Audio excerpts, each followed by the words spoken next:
सरकारी और कॉन्ट्रैक्ट मुलाजमीन के लिए बुरी खबर। हुकूमत की जानिब से बड़ा फैसला कर लिया गया है। तनख्वाह या पेंशन। रिटायरमेंट के बाद सरकारी मुलाजमीन को अब एक का इंतखाब करना होगा।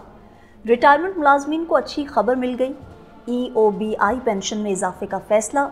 अब माहाना कितने हज़ार पेंशन वसूल कर सकेंगे। EOBI पेंशन में इजाफे का इतलाक कब से नाफिजुल अमल होगा और IMF ने ज़्यादा पेंशन पर इनकम टैक्स आयद करने का मुतालबा क्यों किया है। इस व्लॉग में तमाम अपडेट्स आपके साथ शेयर करेंगे। आप देख रहे हैं 92 न्यूज़ डिजिटल और मैं हूं सबा चौधरी। व्यूअर्स, वफाकी हुकूमत ने बाज़ाब्ता तौर पर ऐलान किया है कि रिटायर्ड सरकारी मुलाजमीन चाहे वो कॉन्ट्रैक्ट पर हों या मुस्तकिल बुनियाद पर, अब उन्हें तनख्वाह लेने या पेंशन वसूल करने में से किसी एक का इंतखाब करना होगा और अब वो बैक वक्त दोनों का दावा नहीं कर सकते। रिपोर्ट के मुताबिक वजारत ख़जाना के रेगुलेशन विंग की जानिब से जारी एलामिये में कहा गया है कि अगर वफाकी हुकूमत के किसी पेंशनर को 60 साल की उम्र के बाद रिटायरमेंट के बाद सरकारी मुलाजमत में दोबारा भर्ती किया जाता है, चाहे वो रेगुलर, कॉन्ट्रैक्ट या मुलाजमत के किसी भी तरीके पर भर्ती किया गया हो, तो पेंशनर के पास पेंशन बरकरार रखने या उस मुलाजमत की मुद्दत के दौरान मज़कूरा मुलाजमत की तनख्वाह लेने का इख्तियार होगा। इससे पहले दोबारा भर्ती किए जाने वाले सरकारी मुलाजमीन मौजूदा मुलाजमत की तनख्वाह, चाहे वो कॉन्ट्रैक्ट हो या रेगुलर, और पेंशन का बैक वक्त फ़ायदा उठाते थे और कुछ केसेस में एक से ज़ायद पेंशन वसूल करते थे। इससे न सिर्फ सरकारी ख़जाने पर इजाफी माली बोझ पड़ा, बल्कि दीगर मुलाजमीन की तरक्की में भी रुकावट पैदा हुई। ताज़ा तरीन इक़दाम पेंशन इस्लाहात का हिस्सा है, जो हुकूमत ने पेंशन के बढ़ते हुए बोझ पर काबू पाने के लिए किया है और IMF प्रोग्राम का एक अहम मुतालबा है।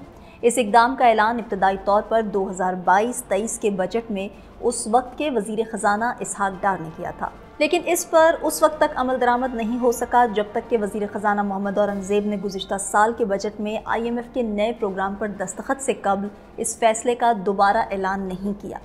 ज़राए के मुताबिक इन इस्लाहात के अहम फैसलों में से एक मुसल्लह फ़ौज के एहलकारों के लिए कंट्रीब्यूटरी पेंशन स्कीम को जून 2025 से नाफिजुल अमल होने के नोटिफिकेशन के बावजूद 2026 तक मुलतवी किया जा सकता है। गुज़िश्ता साल सितंबर में हुकूमत ने सिविल हुकूमत और मुसल्लह फ़ौज का हिस्सा बनने वाले नए मुलाजमीन और एहलकारों के लिए कंट्रीब्यूटरी फ़ंड स्कीम मुतारिफ कराने का नोटिफिकेशन जारी किया था।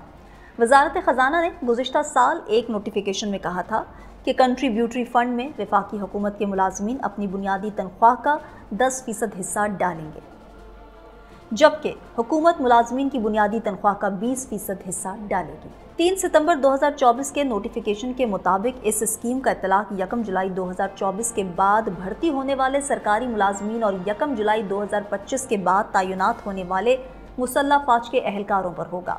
हुकूमत ने 2024-2025 के बजट में पेंशन फ़ंड के लिए 10 अरब रुपए मुख्तस किए हैं। ये स्कीम बैनुल अक़वामी कर्ज दहिंदगान बिलखसूस वर्ल्ड बैंक के मशवरे पर मुतारिफ कराई गई थी ताकि पेंशन की बढ़ती हुई जिम्मेदारियों पर काबू पाया जा सके।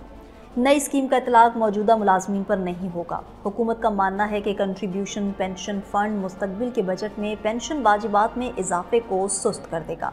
माली साल 2024 के 821 अरब रुपए के मुकाबले में रवा माली साल पेंशन पर वफाकी हुकूमत के कुल अखराजात का तखमीना 1000 अरब रुपए से ज़ायद लगाया गया है, जो एक साल में तकरीबन 24% इजाफे को जाहिर करता है।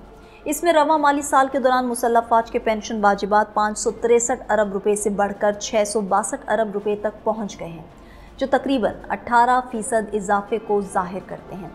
दूसरी जानिब रवा माली साल के लिए शहरियों के पेंशन अखराजात का तखमीना 220 अरब रुपए रखा गया है, जो गुज़िश्ता साल के 228 अरब रुपए के मुकाबले में 3.5% कम है।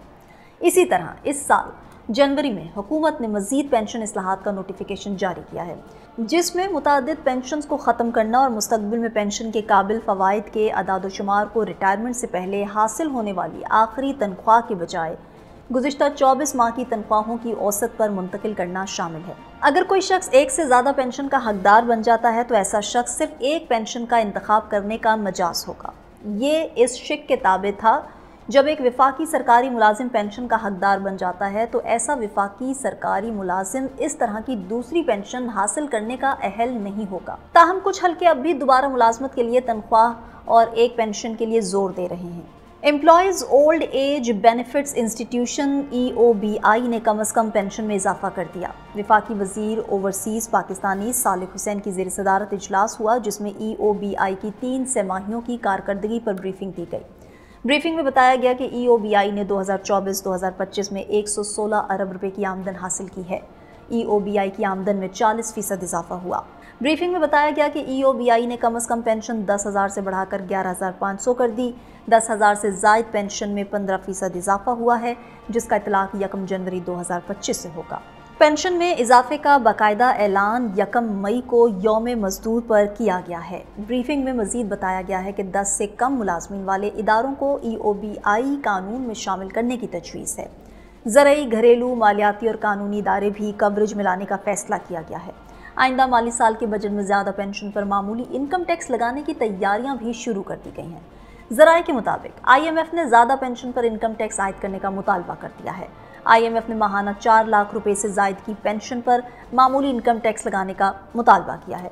ज़राए का कहना है कि मामूली इनकम टैक्स लगाने का मकसद कम आमदन वाले तबके को मुसावी इनकम टैक्स का पैगाम देना है। माहाना 4 लाख रुपए पेंशन पर 2.5% का मामूली इनकम टैक्स आयद हो सकता है। ज़्यादा पेंशन लेने वाले सिविल, मिलिट्री और अदलिया समेत तमाम तबके के अफराद टैक्स की जद में आएंगे। आइंदा बजट में मुतवस्सत तनख्वाहदार पर इनकम टैक्स की छूट में रियायत देने पर गौर किया जा रहा है। सालाना 6 लाख आमदन तक इनकम टैक्स की छूट की हद बढ़ाने पर गौर हो रहा है। इनकम टैक्स की छूट माहाना 50,000 आमदन से ज़ायद पर भी देने की तजवीज़ है। तो व्यूअर्स, आप हुकूमत के फैसलों के बारे में क्या राय रखते हैं? कमेंट सेक्शन में हमें ज़रूर बताएं। फिल वक्त मुझे दें इजाज़त। अल्लाह हाफ़िज़।